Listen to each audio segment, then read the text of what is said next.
नमस्कार दोस्तों, ocean network में आपका स्वागत है। आज बात करेंगे गौतम अडानी के चर्चित इंटरव्यू की। ये इंटरव्यू टुडे ग्रुप ने किया है।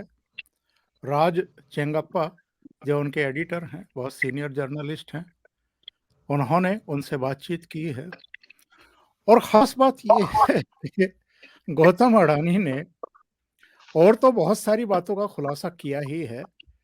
आगे 20-25 साल में, 28 साल में हमारी इकोनॉमी कहाँ होगी, इसका भी उन्होंने अंदाज़ा लगाया है और तथ्यों के साथ लगाया है।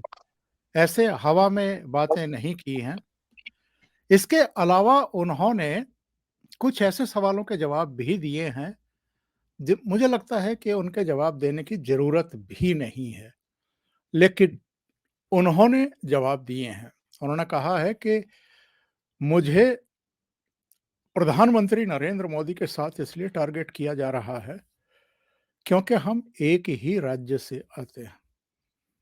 और लगे हाथ उन्होंने ये भी कहा कि अ, शुरू के करीब-करीब 2 तिहाई जो वर्ष हैं, उनमें हमारे देश की जो इकोनॉमी है वो $1 ट्रिलियन पर अटकी रही। अगर हम पिछले 5 साल में देखें, तो अकेले 5 साल में ही $3 ट्रिलियन जो है इकोनॉमी एक तरीके से आगे बढ़ी है।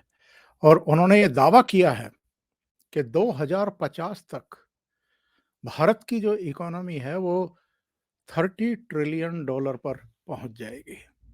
$30 ट्रिलियन का मतलब समझते हैं आप? हमारी इकोनॉमी वहां होगी जहां अभी तक चीन की भी इकोनॉमी नहीं पहुंची है, जिसके बारे में तमाम तरह के दावे किए जाते हैं। तो मेरे साथ बहुत ही खास मेहमान जुड़ रहे हैं, विजय सरदाना साहब। उनके साथ जुड़कर के इस चर्चा को आगे बढ़ाते हैं। विजय जी, बहुत स्वागत है। नमस्ते। नमस्कार सर। विजय जी, सबसे पहले तो हम इसी पर आते हैं, जो बाकी के आरोप तराशी का काम चलता रहता है विपक्ष की ओर से, विशेषकर राहुल गांधी की तरफ से, जो उनका ट्रैक एक रिकॉर्ड बजता रहता है, तो उस पर हम बाद में बात करेंगे। लेकिन जो सबसे बड़ी बात इन्होंने कही है कि 2050 तक भारत की जो इकोनॉमी है वो 30 ट्रिलियन की होगी, इस पर थोड़ा-सा प्रकाश डालिए। मैं अपने दर्शकों को बता दूं, वैसे तो आप में से बहुत सारे लोगों ने वो इंटरव्यू देख भी लिया होगा, पर जिन्होंने नहीं देखा है उनके लिए मैं बता दूं जो उन्होंने मोटी-मोटी बातें कही हैं। उन्होंने कहा है कि आज़ादी के 75 साल में से 58 साल 1 ट्रिलियन की जीडीपी के लिए रहे, 12 साल में 2 ट्रिलियन और सिर्फ 5 सालों में 3 ट्रिलियन।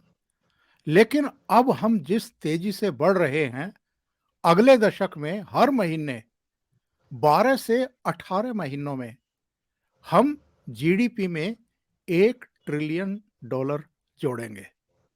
ध्यान से सुनिए, उन्होंने कहा हम जिस तेजी से बढ़ रहे हैं, अगले दशक में हर 12 से 18 महीने में हम जीडीपी में 1 ट्रिलियन डॉलर जोड़ेंगे और 2050 तक भारत 30 ट्रिलियन डॉलर की अर्थव्यवस्था बन जाएगा। ये कैसे होगा विजय जी? और जो उम्मीद जगा रहे हैं गौतम अडानी, वो हवा में तो नहीं हो सकती है, क्योंकि इस समय वो जिस मुकाम पर हैं, वहां पहुंचकर कोई हवा में बात नहीं कर सकता है। ओंकार जी, सबसे पहले आपको और आपके सभी दर्शकों को मेरा प्रणाम। जी, बहुत स्वागत है। देखिए, जिस इंटरव्यू की आप चर्चा कर रहे हैं, मैंने उस इंटरव्यू को बहुत ध्यान से सुना है और उसका एनालिसिस भी किया है। और एनालिसिस मैंने जो 7 कंपनियां अडानी की हैं, उनका मैंने बैलेंस शीट एनालिसिस भी किया है, जो लिस्टेड कंपनीज है। जी। कुछ चीजें बड़ी इंटरेस्टिंग हैं जो हमें समझनी होंगी और जिससे जो हमारे दर्शक देख रहे हैं उनको पता रहेगा कि अगर कोई एंटरप्रेन्योर और कोई बैंकिंग सिस्टम अगर उनके प्रोजेक्ट्स को फंड कर रहा है तो इसका मतलब ये है कि सिर्फ गौतम अडानी साहब और उनका पर्सनल असेसमेंट नहीं है, इवन जो कंपनियां लोन दे रही हैं, जैसा उन्होंने कहा कि वो बॉन्ड से भी पैसा उठा रहे हैं दुनिया में, और जो लोग पैसा लगा रहे हैं, ये तो हम कह नहीं सकते कि वो सारे के सारे इन्फ्लुएंस्ड हैं अडानी साहब से, क्योंकि बहुत बड़ा पैसा उनके ऊपर लोन के रूप में या कर्ज के रूप में, जैसा भी आप चाहें, दुनिया ने लगाया है। और वो इसलिए लगाया है क्योंकि उनको दो चीजों पे भरोसा, एक तो भारत की क्षमता और दूसरा अडानी ग्रुप का मैनेजमेंट। अगर दो में से एक चीज भी नहीं होती तो ये सक्सेस नहीं हो सकता। पहले हम मुद्दा लेते हैं भारत की क्षमता को लेके। पूरी दुनिया को पता है कि 140 करोड़ का ये देश है और अगले 30 साल में, जो हम 2050 की बात कर रहे हैं, इस देश की आबादी करीब 160 करोड़ के आसपास हो जाएगी। तो आप जब 160 करोड़ का एक एस्टीमेट लेके चलते हैं, और हमें यह पता है कि जब 160 करोड़ आदमी रोज अगर खाना भी खाएंगे, ऑफिस भी जाएंगे, नहाएंगे भी, घर में बिजली भी जलाएंगे, बेसिक, मैं तो लग्जरी पे जा ही नहीं रहा, अगर मैं बेसिक्स की भी बात करता हूं तो सर कितना बड़ा बाजार है। अगर हर घर के अंदर अगर आप 160 करोड़ या 150 करोड़ का उदाहरण भी ले लें, और हर घर में अगर रोज, महीने का या साल के आखिर में 1000 रुपए की भी अगर बिजली जलती है ऑन एन एवरेज, छोटा बड़ा मैं मिला के बात कर रहा हूं, तो सर 140 करोड़ इंटू 1000, ये तो सिर्फ हिंदुस्तान में, अगर उसका हम फर्दर डिवाइड कर दें, चलिए फैमिली का 1000 कर दें, या पर हेड पे हम 100 रुपए ले लेते हैं और सिंप्लीफाई कर देते हैं, तो 140 इंटू 100, 14,000 करोड़ रुपए का तो बिजली का बिल हर महीने का है हिंदुस्तान का। इसका मतलब यह है 1.25 लाख करोड़ रुपए की तो मात्र घरों में बिजली बिकेगी।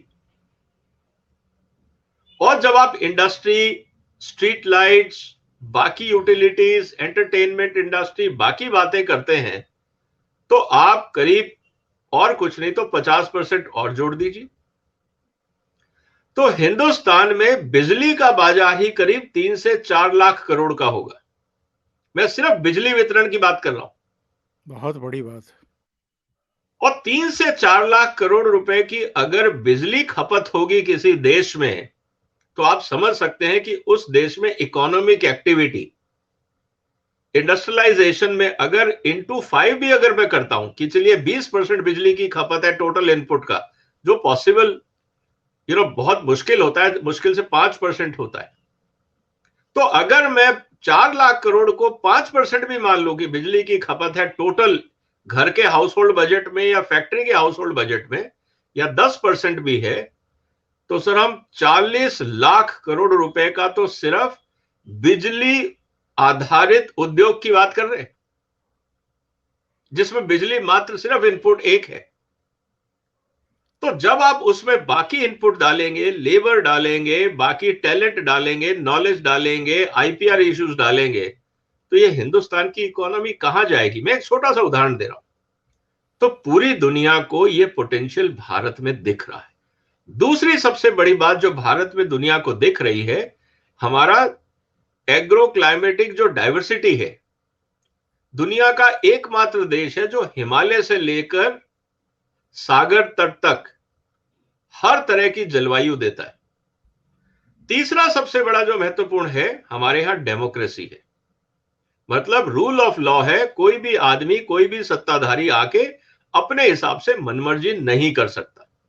और चौथा हमारा जो सबसे बड़ा इंपॉर्टेंट इशू है, इंग्लिश लिटरेसी और डिजिटाइजेशन।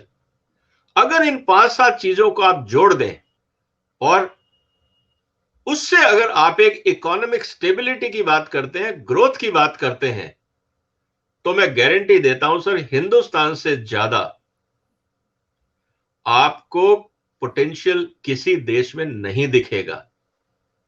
और सपोर्टेड बाय, अगर मैं हिंदुत्व को जोड़ दूं, जहां पे हमें यह सिखाया ही जाता है कि वसुधैव कुटुंबकम, कि सब अपने हैं, किसी से नफरत नहीं। ये एकमात्र रिलीजन है जो ये नहीं कहता कि हमारे अलावा बाकी खराब है। ये वो रिलीजन है जो प्रिंसिपल आधारित है, किसी इंडिविजुअल के स्टेटमेंट पे आधारित नहीं है। इस बात को हमें समझना होगा। और जिस रिलीजन में प्रिंसिपल्स हैं, और वो प्रिंसिपल्स क्या हैं? वो प्रिंसिपल्स हैं ह्यूमन राइट्स के, वो प्रिंसिपल्स हैं जस्टिस के, वो प्रिंसिपल्स हैं डेमोक्रेसी के, वो प्रिंसिपल्स हैं एथिक्स एंड मॉरलिटी के। हम किसी इंडिविजुअल के कहने से, उनकी दी हुई किताब से नहीं चल रहे हैं, हम प्रिंसिपल्स पे चल रहे हैं। तो यह बात पूरी दुनिया को समझ में आएगी कि वो समाज जो प्रिंसिपल ओरिएंटेड है, छोटे मोटे अपवाद होते रहते हैं किसी भी समाज में, वो समाज कभी आपको निराश नहीं करेगा, क्योंकि आपको जस्टिस भी मिलेगा, आपको अपॉर्चुनिटी भी मिलेगी, आपको सब कुछ मिलेगा। वहां पे किसी भी तरह का आपके साथ भेदभाव नहीं होगा। जब ये सारी चीजें हैं एक सोसाइटी में, और 150 से 60 करोड़ का बाजार है, तो सर कौन नहीं आएगा? इस आधार को रख के अब आप अडानी साहब के ग्रुप्स की जो इन्वेस्टमेंट पॉलिसी है, आप उस पर ध्यान दीजिए। उन्होंने भारत के चारों तरफ बंदरगाह बनाए। आज हर जगह पे, देश के हर युग, आप ये कह सकते हो हर 500-700 किलोमीटर पे अडानी साहब का एक बंदरगाह है। इसका मतलब उनको ये पता है कि जब इस देश में व्यापार होगा तो मेरे इस बंदरगाहों की जरूरत पड़ेगी।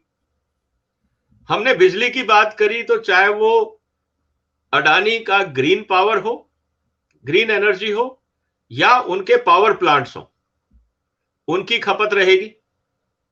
उन्होंने जो हाईवे प्रोजेक्ट्स पे काम किया, उनकी जरूरत रहेगी। उन्होंने जो पावर ट्रांसमिशन किया, क्योंकि जहां जहां आबादी जाएगी बिजली वहां तक पहुंचानी है, पावर ट्रांसमिशन पे काम होगा। घरों के लिए गैस चाहिए, उद्योगों के लिए ईंधन चाहिए, चाहे वो बिजली हो या गैस हो या हाइड्रोजन, तीनों पे वो काम कर रहे हैं। और कंज्यूमर्स के किचन के लिए उन्होंने अडानी विलमार का निर्माण किया। तो अगर आप उनकी, और अब वो बाकी जो एरियाज हैं, चाहे वो डिफेंस है, चाहे वो एयरपोर्ट्स है, चाहे वो रेलवेज है, चाहे वो वेयर हाउसिंग है, वो अभी और ग्रुप्स निकलेंगे। अडानी एंटरप्राइजेस जो एक इंक्यूबेशन सेंटर है, इन हाउस इंक्यूबेशन सेंटर है। अगर आप इन सब बातों को देखते हैं, और आज कितना लोन है अडानी ग्रुप पे, अगर मैं ये कहूं आज की तारीख में, तो करीब 2,20,000 करोड़ का लोन है, जिसको लेकर के तमाम तरह के दुष्प्रचार चलते रहते हैं कि अडानी डूब जाएगा। और उसमें भी इंटरेस्टिंग सर, 2,20,000 करोड़ के अंदर करीब 30 से 32% जो अडानी साहब ने खुद बोला है कि वो भारत के बैंकों का है। मतलब 2,20,000 में से मात्र 60-65,000 करोड़ रुपए भारतीय बैंकों का है। इसका मतलब है कि 1,40,000 करोड़ रुपए या 1,80,000 करोड़ रुपए तक विदेशी लोगों ने अडानी साहब पे पैसा लगाया है। क्या हम ये कह सकते हैं कि चलिए हिंदुस्तानी बैंकों को तो हिंदुस्तान का पॉलिटिकल सिस्टम इन्फ्लुएंस कर देगा, which is 1/3 of Adanis loan book? क्या जो 2/3 लोन बुक है, क्या वो मोदी साहब के कहने पे लोन देंगे? क्या उनको अपने पैसे की चिंता नहीं है? क्या उनके पास पूरी दुनिया में और कहीं अपॉर्चुनिटी नहीं थी जो हिंदुस्तान आना था और अडानी साहब को पैसा देना था?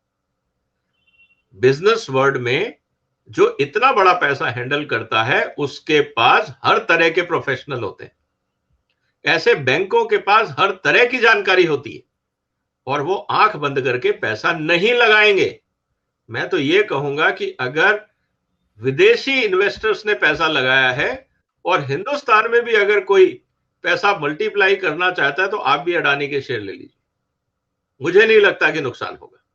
तो कहने का मतलब यह है सर कि स्थिति हमारे सामने है, हिंदुस्तान का पोटेंशियल बहुत बड़ा है, और हमें हिंदुस्तान में विजनरी इन्वेस्टर्स चाहिए, चाहे वो अडानी हो, अंबानी हो, टाटाज हो, महिंद्राज हो, या और कोई संस्थाएं हो। इन सब की जरूरत है इस देश को 30 ट्रिलियन इकोनॉमी में रोल प्ले करने की, क्योंकि जैसे जैसे इकोनॉमी बढ़ेगी सरकार का शेयर घटता जाएगा।